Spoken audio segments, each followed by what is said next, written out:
What's up guys, TSJAwesome 628 here, back again with another F1 2020 My Team Career Mode, this time for the Russian Grand Prix. And, we've won the last 4 races, so we're looking to try and make it 5 in a row this weekend, as an upgrade's already failed, not even like a minute into the episode, so we're already going to have to repurchase that, and hopefully that'll come on the card shortly.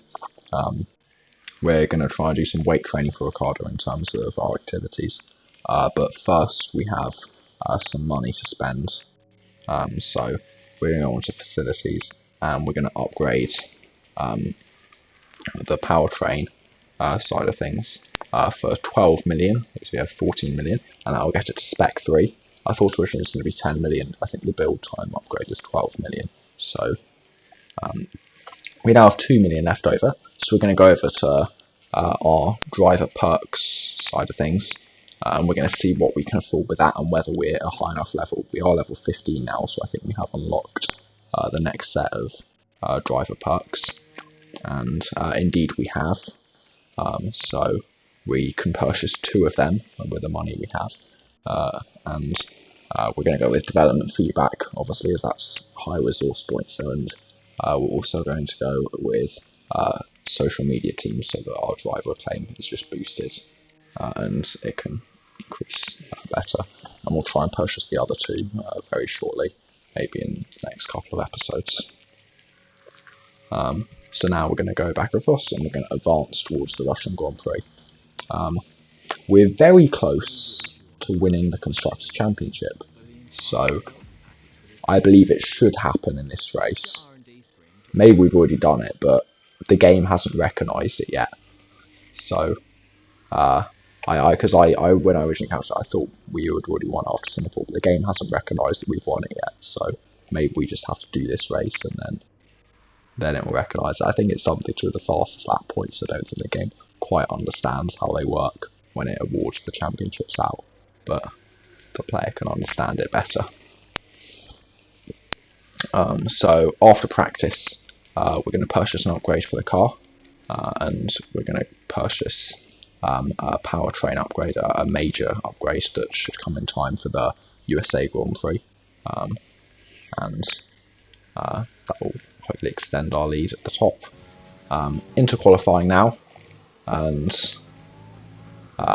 this is our first lap in Q1 on what is quite a boring track to drive, so we're just going to have to try and get through the weekend.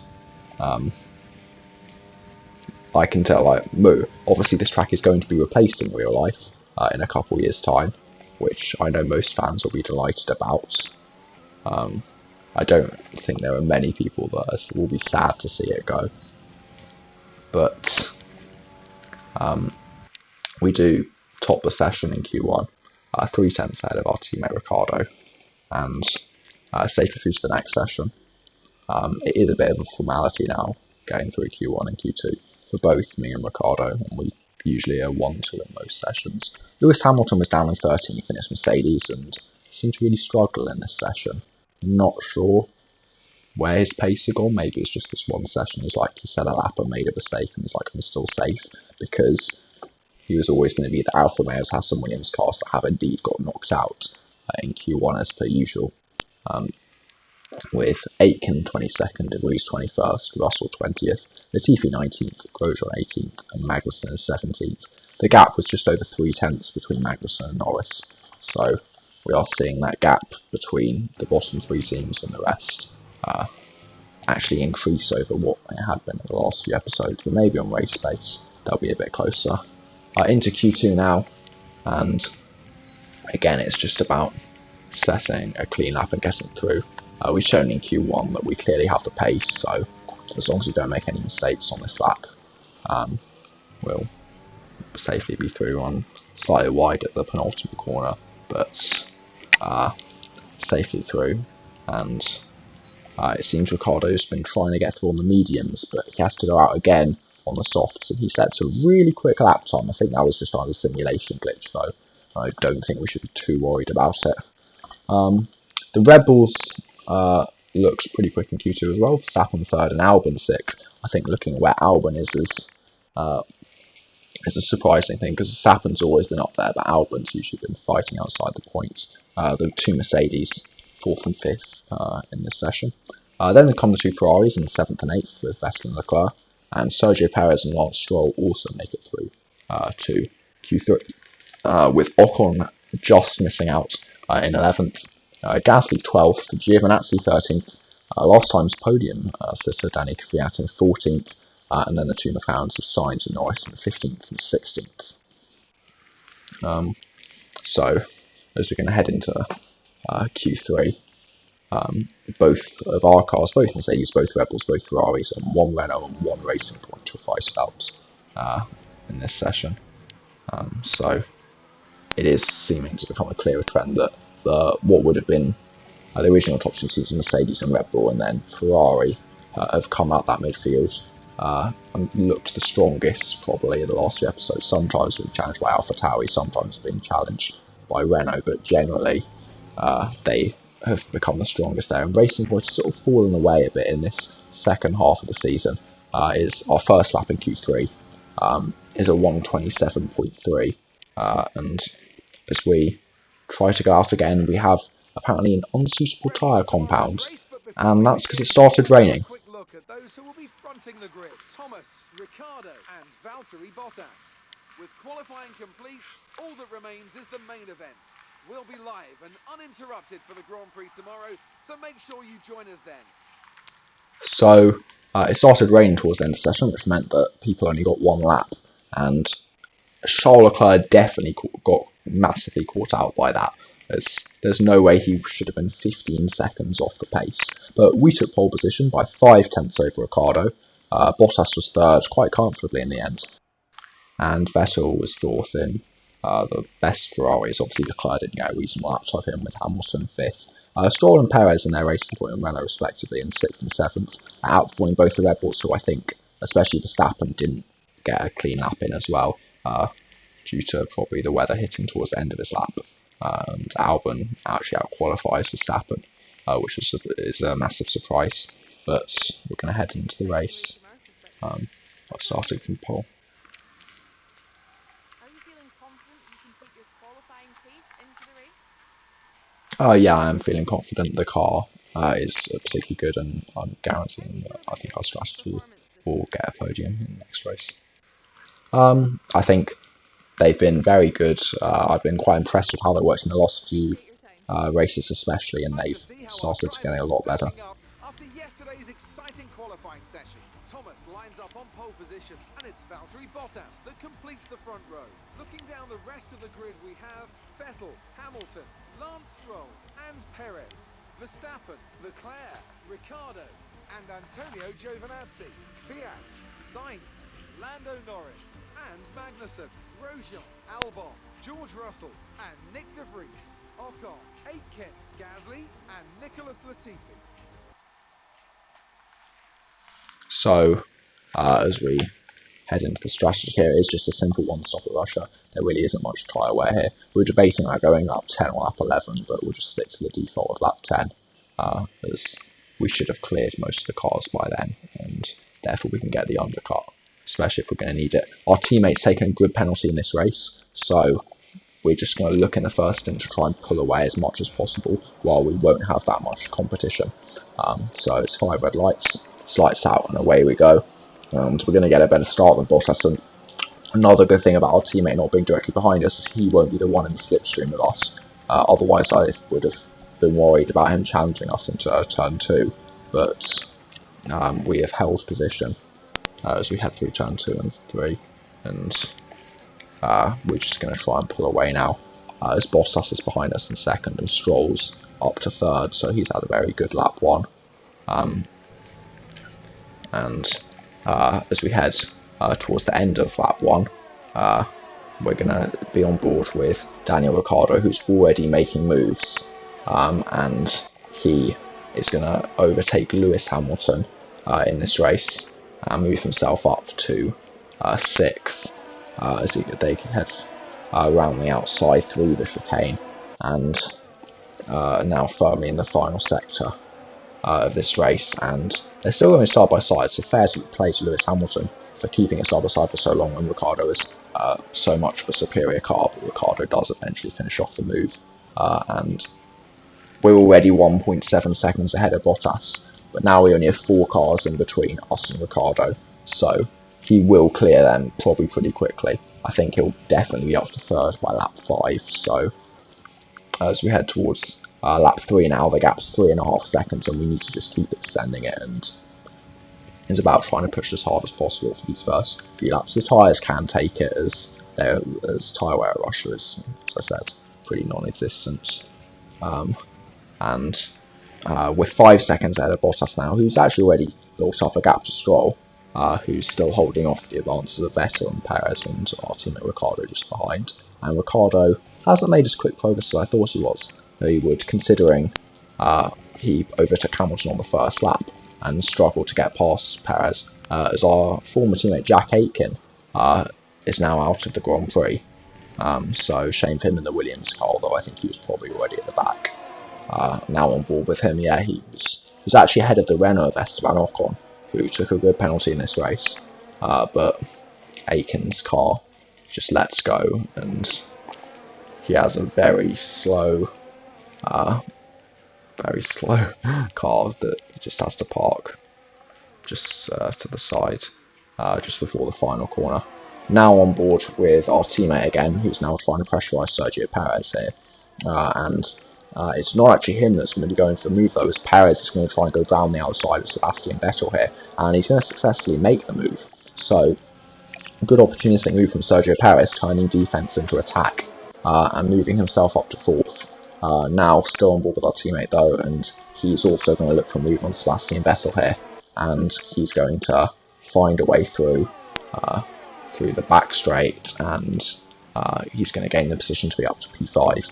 So Vettel loses 2 positions on that last lap, and Ricciardo is 10 seconds behind us, so I still think he's our biggest threat in this race, and it isn't Bottas. So I think Ricciardo, as shown, will still be able to challenge us in terms of pace, and he's going to try and get past Sergio Perez here, down the back straight again. This seems to be his favourite overtaking place, as he's passed Hamilton, Vettel and now Perez at this position, and he moves himself up to P4, and he's going to try and take the podium position away from Lance Stroll on the next lap.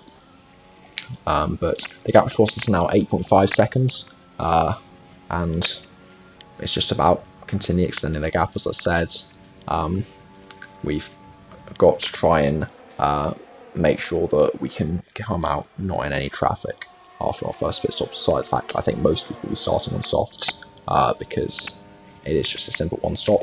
As now Daniel Ricciardo into turn 2 is going to go up the inside of Lance Stroll and take P3 away from him, and now he's going to try and chase after Valtteri Bottas.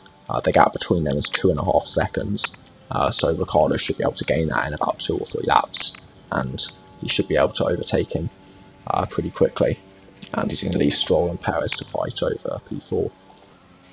But Ricciardo gained about a second on Bottas in that last lap, and now the gap's about 1.5, so we'll see whether Ricciardo can get past Bottas, and now he is indeed inside DRS range as we head into lap 9, and we're only 1 lap away from our pit stop, and now we're on board with our teammate. Actually, we're not even on board with our teammate, we're on board with Lewis Hamilton, I think, who is looking for a move on Sebastian Vettel. I thought it was going to be our teammate on Bottas, but no, Hamilton's looking for a move on Sebastian Vettel, and Vettel hasn't had that much pace in this first stint. He's lost 3 positions now, as Hamilton moves himself up to P6 in this race. Now we're on board with our teammate, as he's also trying to make a move on Valtteri Bottas for P2, and he's going to put us in a firm position in this race as a team, and try and solidify the 1-2, which would definitely be enough for the Constructors' Championship at this race, which is obviously looming over our heads as we want it to be confirmed.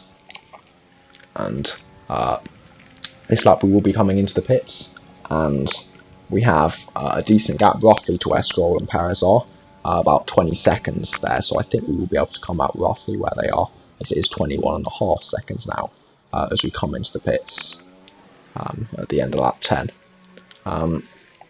It's quite a slow pit lane at Rocha, but it does go before the final corner, so you will skip a little bit of the track out, but I still think you lose quite a lot of time in this pit lane. You do get going at quite a weird point, and it's a bit like Brazil, where you're already at up to full pace as you rejoin the track. I guess that's just because they don't want you rejoining the track dangerously. But we are going to come out just behind Lance Stroll and ahead of Charles Leclerc, and in P4 in this race. So I think Perez must have pitted along with probably Hamilton and Vettel. And now we just have one car to overtake on this lap. That would probably be traffic for us. But we're going to continue going. We're going to try and pressurise Stroll, but looking just behind us is Charles Leclerc. And as we head through the next corner, his end plate just falls off. I'm not sure if that's because he hit a curb, but he's got front wing damage now in this race, and he's going to struggle, and he's probably going to be out the points when he changes that front wing, as you can see the damage he has on his car visually. Now back on board with us, and we're trying to overtake Lance Stroll here, and we're going to pull to the outside, and we're going to take the position from Lance Stroll as we head into the final sector, and move ourselves up to P3, so just behind Bottas and Ricciardo, but they obviously still have to pit in this race, which means that we'll be able to regain the lead, as it is confirmed that our team Ricciardo is coming into the pits on this lap, and Valtteri Bottas also is coming into the pits, so that means that we will regain the lead, as we do set a purple sector 3, showing we still have good pace on these new medium tyres, and hopefully we'll have better pace than our team Ricciardo, as Fiat moves up to second. I doubt he'll be getting another podium here, but it looks like he's going for an overcut here. But one man who's just coming out of the pits on the overcut is Lance Stroll, who's coming out side by side with Max Verstappen, and I don't think his overcuts worked. He's lost quite a few positions, and well, he was running just ahead of Perez, I think, in this race for P4, but now he's running like behind the Red Bulls, and well, not behind the Red Bull of Max Verstappen, and behind the Ferrari, Sebastian Vettel, and the Mercedes of Lewis Hamilton. So I think he lost about 4 positions in this, and now on board with Fiat the lap after, who's coming into the pits along with Giovinazzi, and their overcuts worked magically, and Fiat's now out in P6 in this race, and Giovinazzi in P7, I believe. So I don't really know what's happened, but their overcuts worked, whereas Stroll's wasn't, even though Stroll was ahead of them on track before they went in. So that Stroll must have just been held up in traffic after he came in on the second lap, as well as the Ferraris and Red Bulls. But Fiat and Giovinazzi's strategy has worked very well, and they've leapfrogged quite a few cars in this race, and they also have fresher tyres. But we're going to cycle through the laps here, as we're just trying to manage the gap to Ricciardo and extend it where we can. But I'm not sure whether we're going to have more pace with him, as the gap is still around 16 seconds, and we do gain about 5 tenths on him on this next lap, heading on to lap 17.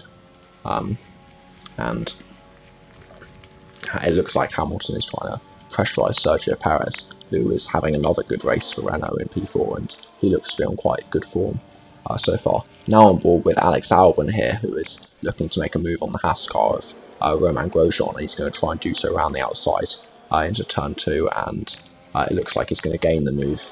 Obviously the Red Bull is supposed to be a quicker car than the Haas car, so he would have been expected to make that move, and he's done so. Now we're going to move on to lap 18, and the gap to Ricciardo is 17 seconds, so we are slowly increasing the gap, and there's no need to push too hard, as the gap is 17 seconds, and it's just about managing it to Ricciardo.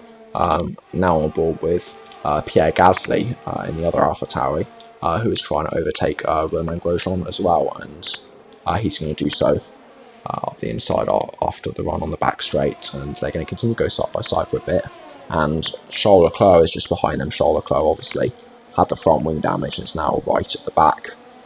This is still fighting for around P14 overall, and it's a shame for Charles, who was running quite well in this race before his front wing damage. I'm not quite sure what caused it. It must have just been a curb or something, as it did look to just randomly fly off. Obviously it wasn't a contact with another car, but it seems like Albon, Gasly and Leclerc still need to cut through their way through the field. The two McLarens are now about to embark on a scrap, but it seems that Lando Norris is going to try and go around the outside of Carlos Sainz. He's got a softer compound of tyres and probably a bit more pace in this race, and Norris has successfully overtaken Sainz. Obviously Norris is ahead in the championship by quite some distance over Carlos, although I wouldn't say he's massively outperformed him, because obviously in Britain Sainz should have had the podium, but Norris got it in the end because Sainz had the engine failure, and Sainz hasn't really had a big result since then, so Sainz is still languishing down the order in the championship. Now on board with Alex Albon again, and he's going to overtake George Russell this time, and George Russell seems to be struggling here, as he's now going to lose another position to Pierre Gasly the corner after, and I'm not sure George Russell whether he has an issue or not, because he didn't look that quick. Now on to the next lap, and Charles Leclerc is going to try and overtake Romain Grosjean around the outside, and then maybe it's just that the Haas cars are struggling at this stage in the race, as Leclerc is going to overtake Grosjean, and now Ocon is right behind Grosjean, looking to pressurise him over the next few laps.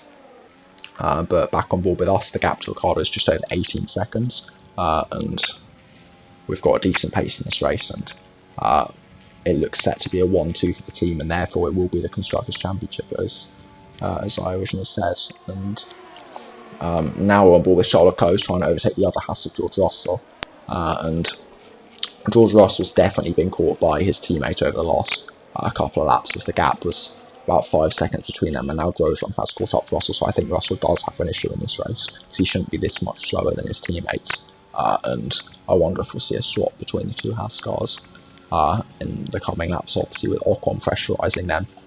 They don't want to gift Ocon the position too easily, and now it's time for us to lap a car in this race.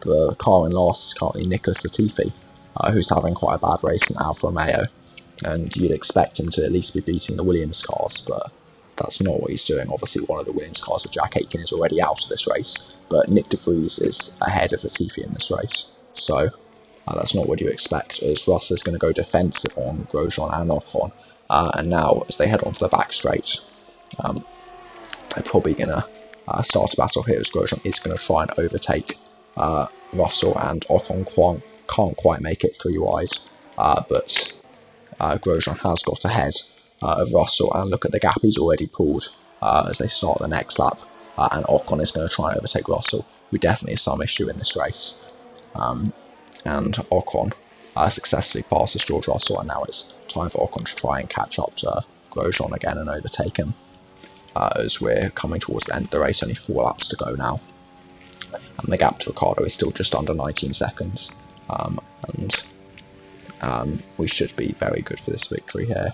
Obviously the fact that Ricciardo started the race lower down after a grid penalty did make our life quite a bit easier, but we did manage to pull away quite a bit in the first stint, which basically won us this race, and now only 3 laps to go as we almost set another personal best on lap 24.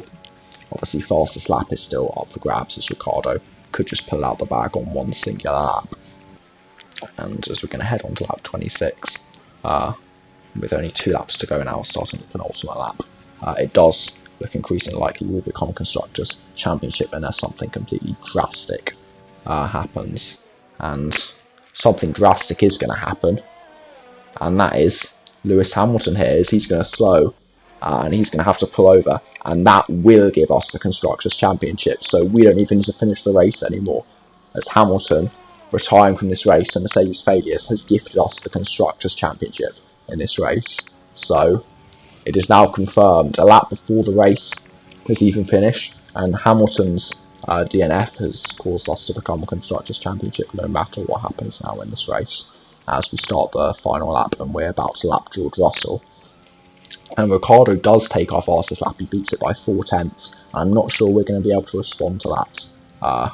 So Ricciardo showing he did actually have some pace in this race, and he would have been able to challenge us had we not been so quick in the first stint when he had the grid penalty and had to get through the traffic. Now on the final lap on board with Ocon, and he's finally caught up to Romain Grosjean, and he is going to take the position from the Haas driver who tried to pull away and defend from him, but on the final lap Ocon successfully takes the position. But we're going to come around the final corner and we're going to cross the line to be Constructors champions.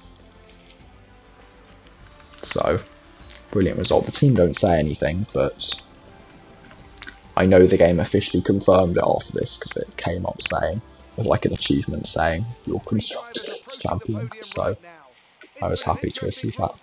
That's for sure. So, celebrating on the podium with Ricciardo and Bottas. We are the top 3 drivers in the championship this season, as Hamilton has had quite a few DNFs, I think. I mean, obviously in the last 2 races he DNF'd at Italy and now at Russia, but it doesn't seem like he's had that much luck this season. But Bottas has generally outperformed him at the same time. Now, let's discuss, Ants. Who would you say is a contender for driver of the day? I know that's at odds with the official decision, but I think they deserve some recognition on a day where both of these drivers are at the top of their game. Meanwhile, AlphaTauri's strong weekend allows them to continue their march up the table. It's been an absolutely wild weekend of Formula One action. I can't wait to see what's next. So we win the Grand Prix, 16 and a bit seconds out of Ricciardo, who did pull about 2.5 seconds in on us over the last 3 or so laps. So he was quite quick towards the end of that stint, and he got fastest lap by 1.1 seconds as he improved even more on the final lap. Bottas rounds out the podium in third. A quiet race from him as he just got on with it. Perez finished fourth in what was a very good performance from him, and Kvyat made the overcut work to finish fifth. So another good result for him at AlphaTauri, and both Perez and Kvyat have found form in the last 2 races. Vettel was 6th in the Ferrari and recovered from his poor start of losing a few positions, with Giovinazzi 7th also on the overcut like Kvyat and gained a few positions. Verstappen beat Stroll to 8th, so he'll extend his gap between their battle in the championship. And Lando Norris rounds out the points in 10th. Obviously he overtook his teammate Carlos Sainz to snatch away the final points. Actually at the time they didn't even know it was going to be points, with Hamilton's late DNF gifting them a points position. Albon was then 12th, Gasly 13th, Magnussen 14th, Leclerc 15th, Ocon 16th, who obviously overtook Grosjean on the final lap for 17th, and De Vries even beat Russell in the end, 18th, and Russell 19th. Latifi 20th, and then Lewis Hamilton and Jack Aitken didn't finish the race, even though Lewis Hamilton was classified because his DNF was so late in the race.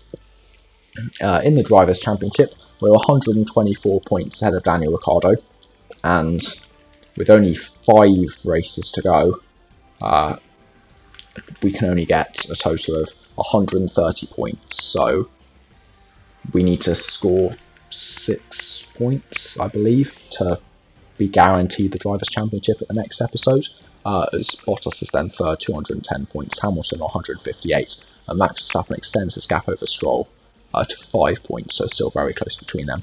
Leclerc is then in no man's land in 7th, still on 81 points. And Norris is now being caught by some of the other drivers, as he hasn't had the best last few races. He's on 60 points, Vettel's on 56, then Gasly on 46, Kvyat moves up to 45, Perez moves up to 45 as well, Giovinazzi then on 44, Ocon on 41, and then Albon and Sainz drifting away on 25 and 16 respectively, and then the 2 Haas cars on 2 and 1, with Grosjean on 2, Russell on 1, then Alfa Romeo and Williams yet to score. In the Constructors, we have now won it with 304 points ahead of Mercedes, only 5 races to go. I think we probably did win it at Singapore, but the game didn't confirm it. Racing Point are then third on 157, 14 points ahead of Red Bull. The Racing Point haven't looked strong in the second half of the season, and I think they're going to come under increased pressure from Red Bull, and especially Ferrari, who have looked quick in the last few races. They're on 137. AlphaTauri move up the order with their good finish there on 91 points. Renault are then on 86, and McLaren are falling away on 76, and desperately need a couple good results to move back up the order, especially for Sainz to save his season. And then Haas are on 3 points, and Alfa Romeo and Williams are still yet to score this season, and time is running out for them to find a point from somewhere. That was an exciting race from our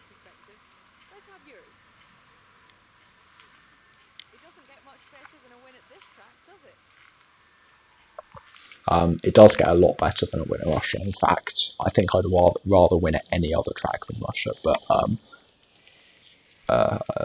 your question, I can just say that the car's good, and that's why we won. How good So does it feel to have both cars in your team take the top spots? it does feel good. It's especially good to confirm the Constructors Championship, and it's what we're aiming towards, and hopefully I can also win the Drivers in the next race. Yeah, we'll be celebrating. We're Constructors World Champions. Why wouldn't we be celebrating? Great. Well, that's everything. So, in the rivalry, Hamilton didn't finish again well. Actually, he was classified, so it does give him the point for finishing, but we extend the gap to 14 to over 5. And in Team Acclaim, we're still both level 15. Our team is close to level 19. I think we can get to level 19 before the end of the season. Not sure whether we'll be able to get to level 20 though. But we do, again, meet all our objectives, which are actually pretty easy now. 1.69 million unless we have a disastrous race like we did at Britain, then we will meet our objectives, moving up to 3.46 million in the cash, and we'll definitely be able to afford the perks that we want in the next couple of episodes, maybe make a facility upgrade just before the end of the season. Obviously, now that we've achieved our aim of being Constructors Champion, this will definitely be the final season. Obviously, F1 2021 is around the corner. I think it will even come out by the time you guys are watching this. But we're Constructors World Champions, and that'll be the end of the episode. And I'll see you guys next time for the Japanese Grand Prix.